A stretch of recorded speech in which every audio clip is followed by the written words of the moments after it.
the station that's on your side. This is News 12, NBC 26 at 11. More proof there are no routine traffic stops. We'll look at a close call for a state trooper in Virginia. But first, people who live in a Columbia County neighborhood are upset with a compromise by the county over rezoning. They wanted to keep the area around this radio station from expanding with even more businesses and more traffic. Our Nick Dielan tells us what some neighbors in Grimo Place had to say at tonight's Columbia County Commission meeting. Columbia County further restricted the uses of a property in the Grimada Place neighborhood, leaving the property to stay the same but updating the code. This looked to be a compromise, but the neighbors are still unhappy. How do you feel kind of walking out of that? We're still disappointed. It was a compromise that felt like a loss for neighbors. Originally, the owner of a radio network wanted to rezone the property so he could eventually allow up to 21 different types of businesses to set up shop. Commissioners said no. The county rezoned the property for specific uses. Mark Baranowski is limited to the 3 businesses his family currently runs. He's only allowed to have 4 non-family member employees, and no additional buildings can be added to the property. Neighbors still think that Baranowski could have been restricted more. They said they boxed him in, but how big is the box? That's what I want to know. How big is the box? Right now, neighbors are frustrated. His property isn't up to code, and cars come from his property through their neighborhood. There really was not a perfect path to go down in tonight's decision, but really tried to tighten it up and to do the best that we could to find a compromise. The county says that he doesn't have any business licenses for his radio network, real estate company, or investment company. Something else the county says that will have to change. Baranowski says that he does have licenses through the city of Grovetown. After limiting the uses, if the applicant Mark Baranowski wants to do anything outside of the conditions that were given to him tonight, he would have to redo this process all over again. And the neighbors tell me that if Baranowski tries to expand in the future, that they would come right back here to try and stop it. In Columbia County, Nick Dielan on your side. And during last week's commission meeting, Mark Baranowski told News 12 for a 3rd time he would not be commenting. To Weather Now, I'm going to give you a live look at the chance to forget about the financial worries for a while and get the care they need. Legislation to make South Carolina's lakes, rivers, and waters safer could soon be on the governor's desk. Today, the House passed a boating safety bill that had already passed in the Senate. It would require anyone born after July 2007 to take a boater education course to operate most boats and personal watercrafts like jet skis by themselves. That's currently not a requirement for most people. This does include boat rentals as well. Loved ones of boat crash victims have been fighting for years to strengthen South Carolina's boater safety law, which is currently one of the weakest in the Southeast. I was crying up there. A lot of emotions are going through our bodies right now. My dad would be so proud. My mom, everything that she's lost, everything that's happened, it's not in vain. Other lives are going to be saved now. There are some differences between the versions of this bill passed in the House and the Senate, including who would be exempt from this requirement. So lawmakers will need to work out a compromise to send to the governor's desk. A new report reveals an alarming increase in infant deaths in the Palmetto State. Data released by DHEC suggesting unsafe sleeping conditions are a leading cause of those deaths. Unsafe products marketed to help infants sleep are a major concern here. Just last year, millions of products targeted towards children were recalled after multiple infants suffocated. Catherine Martin lost her 3-month-old daughter to suffocation while she was at daycare. Now Martin helps advocate for other parents to know those risks. I can't parent anybody else's children, but I can advocate for mine, and I can try and educate parents as best as possible, because we don't want parents to go through what we did on February 21st. DHEC says it's working with the South Carolina Title V program and other state health organizations to get families the education and safe products they need to keep those infants safe. The brick wall on Whiskey Road is struggling to stay upright still. It's been hit at least 5 times since last July, even though there were flashing lights, even an inflatable dragon there at one point. The latest happened back in March, and as you can see, this is Aiken's latest tactic to try to keep drivers away. They've got several cones, they've got 3 reflective signs, that blinking giant arrow, and you can still see part of that wall crumbled, sort of falling down there in the back, but no word when it will be repaired. Well, tonight, perfection. The Aquinas girls soccer team has done something that rarely happens in the world of sports, completing a perfect, undefeated season. News 12 Sports Director Dan Booth joins us now to give us some context about why Aquinas' state championship win is different from all the rest. Richard and Laura, not only did Aquinas win state and finish their season 14-0, they found a way to completely flip the script after winning 0 games last year. It might not have been all sunshine and rainbows for Lady Irish, but going through some hardship can help create special moments like this.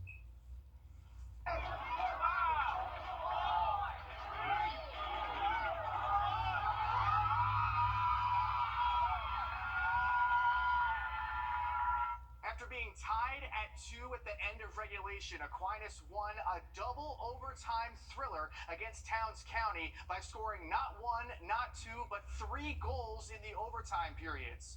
The Lady Irish finished their perfect season by outscoring their opponents by more than 80 goals and only gave up 8 goals the entire season. Congrats to Aquinas for capping off a season for the ages. The store Tuesday morning is going out of business. It will be closing its Augusta store along with 5 others in Georgia. The store will be offering 30% off the lowest ticketed prices from home decor, toys, pet supplies, and more. So if you have a gift card to the store, those will be honored until Saturday, May 13th. So not very long to get in there and use those gift cards. All right, they're going to cut that ribbon there for a new restaurant in North Augusta. Freddy's Frozen Custard and Steak Burgers had their grand opening today. The lines were around the corner there. And the new store offers drive-through and patio seating there on East Martintown Road. Yeah, at one point they had police officers directing traffic on Martintown. It was so backed up. Good problem to have. Yeah, today students from Douglas Elementary in Johnston, South Carolina showed kindness to others by collecting food and necessities for the homeless and wrapping boxes of tissue with notes inside. Students put together 25 bags that had packs of crackers, raisins, granola bars, toothbrushes, and more. Good job to those kids at Douglas Elementary. Absolutely, and we did have a beautiful day today, just a little bit windy, staying breezy tomorrow, hanging on to sunshine, but we are looking at rain for the weekend. Have an update on the forecast just after the break. And we know the dangers of fog out on the road, but a dust storm turned deadly on a highway in Illinois. Why the danger there is not over yet. We know you don't watch all of the news. We know you have your favorite parts, like the anchors. Pretty sure it's for our award-winning First Alert weather. Weather. And you know our sports coverage is a hole-in-one. Maybe you like connecting the dots to get to the truth. Well, we do like to mix up your mornings. Now you can get what you want on our YouTube channel. Clips and segments from all of our local programs, uploaded just as soon as it happens. So whatever part of our news you like, you can watch it anytime you want. Subscribe for free today. On air and online, News 12, voted best weather coverage by the Georgia Association of Broadcasters.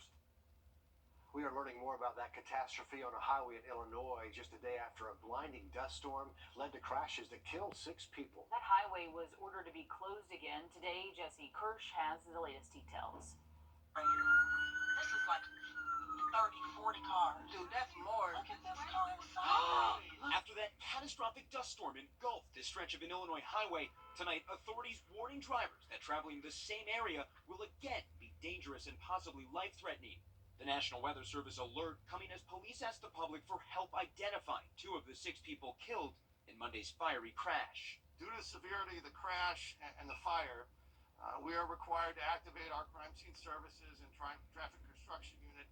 Investigators have few details to go on, but authorities have named 1 victim, 88-year-old Shirley Harper. Police say they've tentatively identified the other 3 victims killed in the pileup involving more than 70 vehicles along Interstate 55, a major artery between Chicago and St. Louis. It was like driving into a whiteout. Dave McLean says he survived the apocalyptic scenes, helping rescue a woman trapped between 2 semis. Wheels of one semi against one door and wheels of the other semi against the other door. The National Weather Service says the blinding dust came from freshly tilled and planted farm fields, propelled by winds gusting up to 45 miles per hour to create a dust storm. This is just a terrible series of converging circumstances, very unusual, and a terrible loss of life. Police reporting at least 37 injuries, some life-threatening, with at least 1 2-year-old child among those hurt. One area hospital system says many people have been discharged as dozens recover from that blinding storm.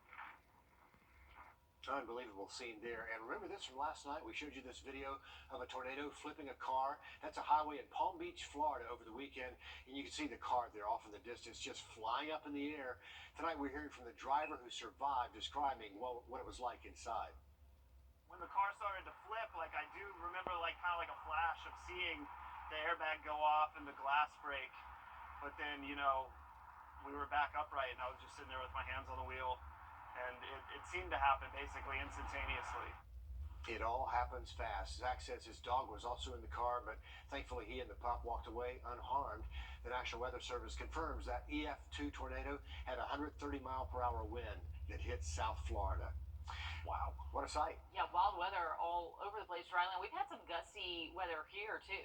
Absolutely. We had some wind gusts that actually did get over 40 miles an hour earlier today in Milledgeville. They got up to the 80s again Saturday and Sunday afternoon, then getting even warmer next week. A Virginia officer narrowly avoided being hit by a teen driver going 120 miles over the speed limit. We'll have that story and more when News 12 continues. But first, as we head for a break, a live look at Toronto, the harbor there, and your winning lottery numbers.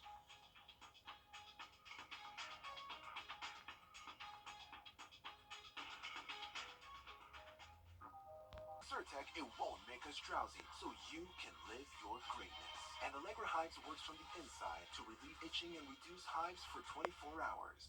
News 12, voted best weather coverage by the Georgia Association of Broadcasters. I owe this massive thank you to everyone who takes the time out of their day to donate. They saved my life, and I'm so grateful for that.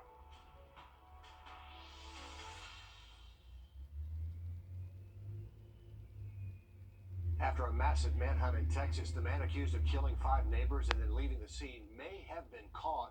Police have been searching for this man, 38-year-old Francisco Oropesa, since Friday. Police say he shot his neighbors in Cleveland, Texas, after being asked to stop firing rounds in his yard. They believe the suspect was caught in the city of Cut and Shoot, Texas, but authorities are awaiting fingerprints to confirm the man they arrested is actually Oropesa. A crazy wild video out of Virginia. A police officer had an extremely close call with an out-of-control car during a traffic stop Monday morning. Take a look at this. Okay, look in the opposite lane. Across the median it comes.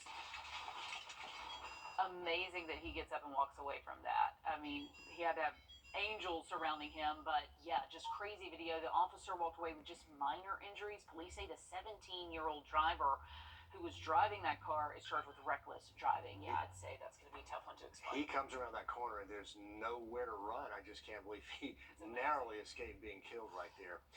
Authorities in Oklahoma say 2 missing teenage girls are likely among those 7 people found dead in a rural property. This story broke about an hour south of Tulsa on Monday. Michael George has the latest. We've searched the property and we've located 7 bodies. Oklahoma law enforcement found the bodies of 2 missing teen girls in Henrietta Monday, along with a convicted sex offender, his wife, and her children. No other family should go through what we're going through right now.